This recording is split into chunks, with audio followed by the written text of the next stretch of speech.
that I just don't want to get the story confused with anybody else, with another. Yeah, this is the same story. It's a little bit long, but I'll tell you the story. There was a young man, a young boy, Joe, and his father, for some reason or other, his father had some sort of a connection with Chabad, however it is. Anyway, he heard he could go into the Lubavitcher Rebbe, so he went into the Lubavitcher Rebbe, and he took his son into the Lubavitcher Rebbe for a blessing before his bar mitzvah. The father, the uncle, anyway, before the bar mitzvah. So the Rebbe asked the boy, they were totally not religious, and the boy especially. But a bar mitzvah, everybody made a bar mitzvah. In America, you made a bar mitzvah. This may be in the, who knows, the 50s, the 60s, whenever it was, everyone made a bar mitzvah. They say the joke that the bar mitzvahs of the non-religious Jew, everybody made a bar mitzvah. The bar mitzvah was 99% bar, bar when you drink, and 1% mitzvah. That's the joke. Anyway, so he brings him in, and this boy is standing in front of this old Jewish guy with a beard, and he has no idea what he's doing in there. But he'll get a bracha and he'll leave. Who knows what even a blessing is? So he'll leave. So the Rebbe says, tell me, do you play baseball? So he says, yeah. He said, do you enjoy baseball? Enjoy it. The Rebbe says, when you play baseball, you play you play against someone? And he said, yeah, that's what baseball is. The Rebbe said, well, I don't understand. Why don't you just play baseball on your own? Just play baseball. So the young man said, I see this man has absolutely no idea, what's going on. So he said, no, Rabbi, baseball is, there's like 9 people on a team, and there's one guy who throws the ball, and there's opposition. There's opposition. They play against one another. So the Rebbe said, so there's opposition. He said, well, tell me why, do you like to go to baseball games? He said, yeah, I do like to go to baseball games. So the Rebbe said, which do you enjoy more, to go to the baseball games, to the minor league or the major league? He says the minor league is not really much, to watch over there, go to the major league.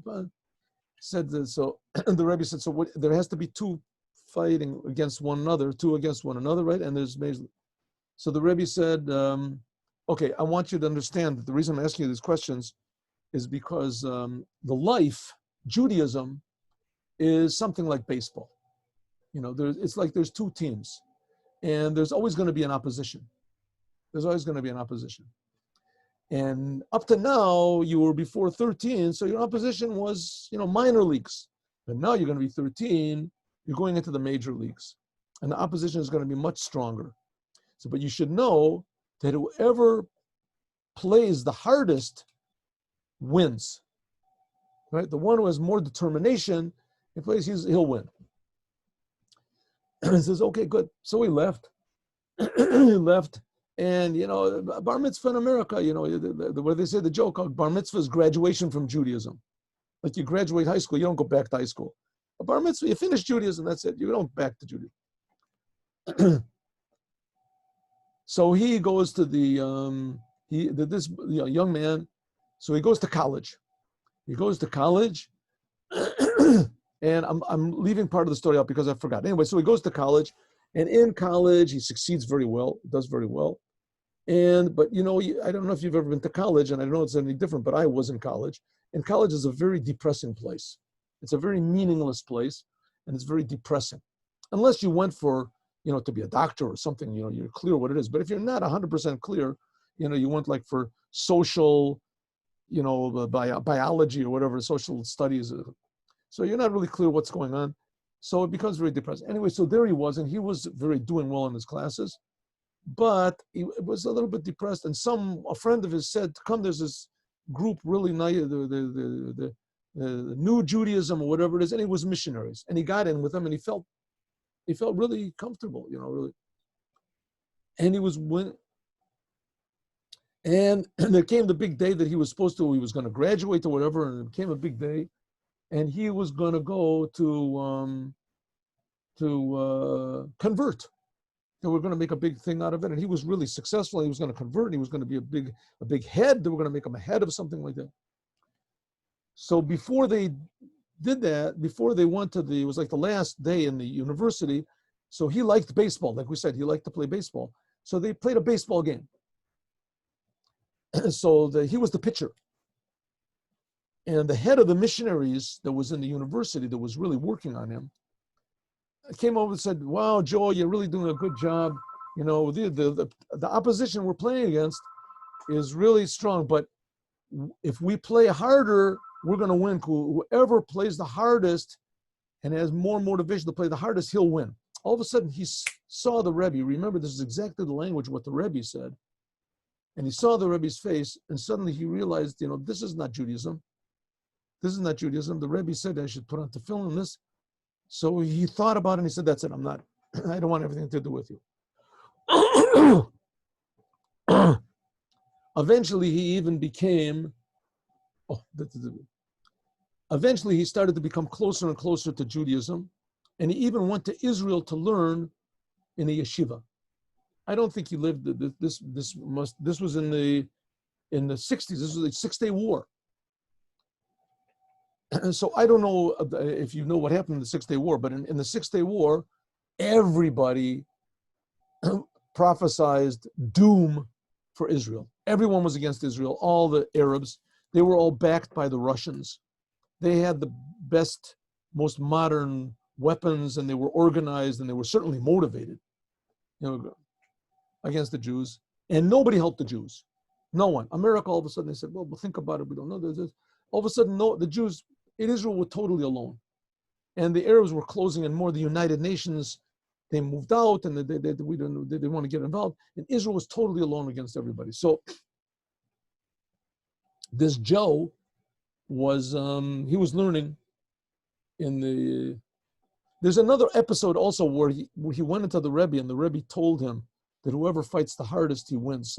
There's another episode. Anyway, so this Joe is learning in the yeshiva, and his father knows the ambassador or something like that to Israel from America. And he sends him a plane ticket to come back home. And the Rebbe, meanwhile, he was telling everybody, don't go back, don't leave Israel. Israel is the safest place. There's going to be big miracles. The war is going to be over. Now, no one agreed with the Rebbe. Nobody.